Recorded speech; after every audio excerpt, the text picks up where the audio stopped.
It's the dream that you live. That's the inspiration behind this studio. The dream that you lived a whole length of your lifetime, that you want to have a studio which is vibrant, which has energy for creative people to come together and do some magic. That's the inspiration behind a space like this.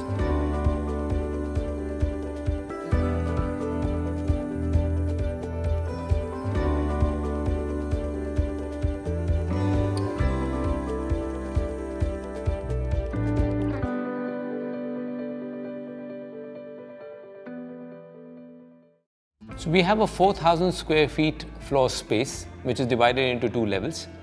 We went about zoning the entire place into various parts as per the requirements of the studio. So we have, as soon as you come up and you're out of the lift, you straight away get into an atrium, which becomes the front office of the studio. It has a small little huddle space, which is part of that zone.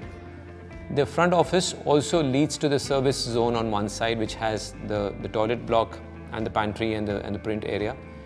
A little staircase takes you up above that zone to the cafeteria and pantry that we have in the service block itself.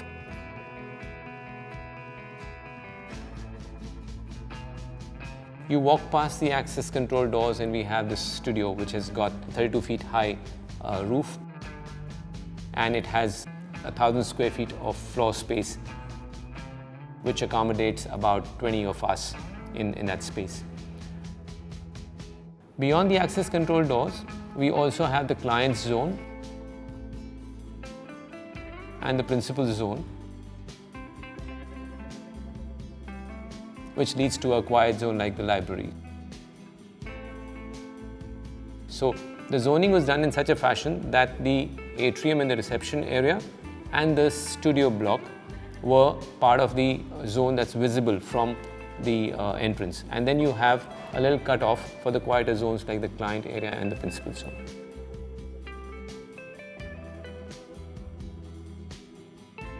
So when we acquired this place, it had elements from the heritage aspect of architecture, which we needed to imbibe in our design. So we saw the wooden trusses, which were already braced with the metal brackets and metal columns.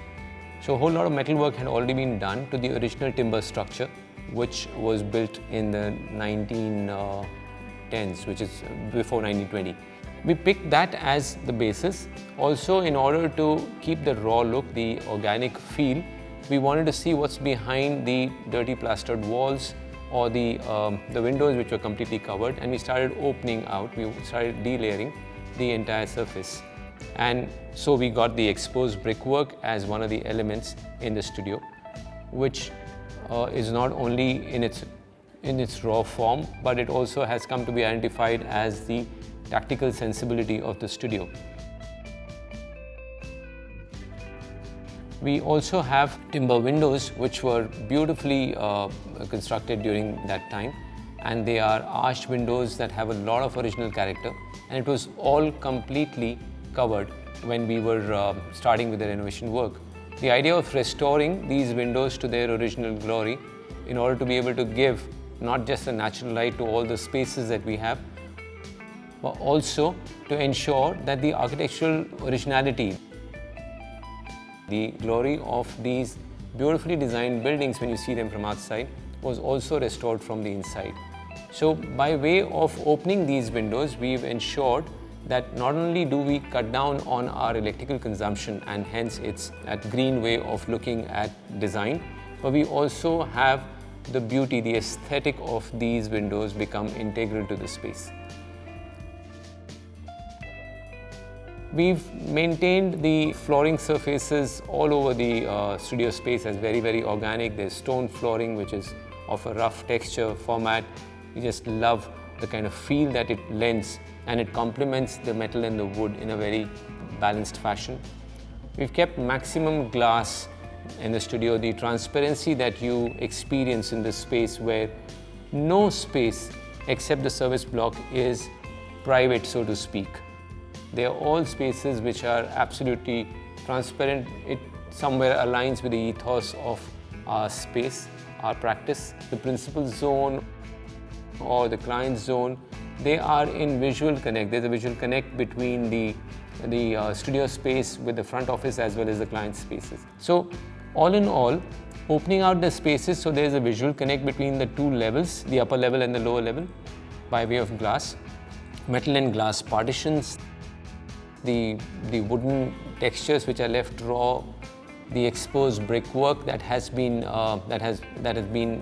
made as one of the prime features in the studio, and stone flooring and the rest.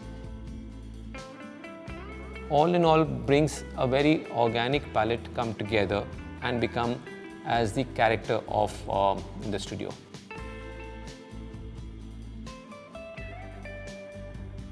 So as far as the studio goes, there are a couple of aspects that are very important. When we have work assigned to the studio, we have a very inclusive format where it's teamwork all the way.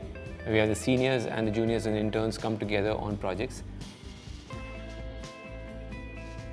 There is client interaction within the teams where 2 or 3 people from the team are always part of the client meetings or the site supervision, making sure that the studio is always involved in a very cohesive fashion with our work commitment as well as our client interface.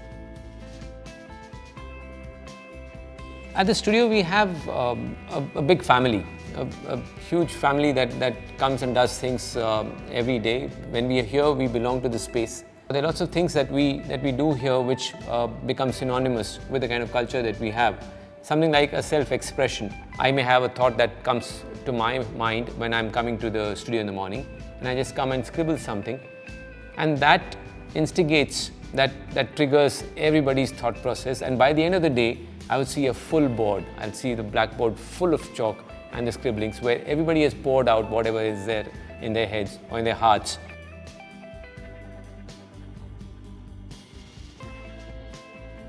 And we also have a lot of fun evenings over here. The long table is actually witness to a lot of informal evenings which through a discussion end into a wine session or an informal hangout where the young people just come in, and that's the bonding time that we have within the team.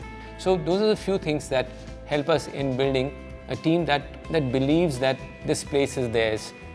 This is the studio that they belong to, and they would do what is in their capacity as a member of the team to put together and do for the studio.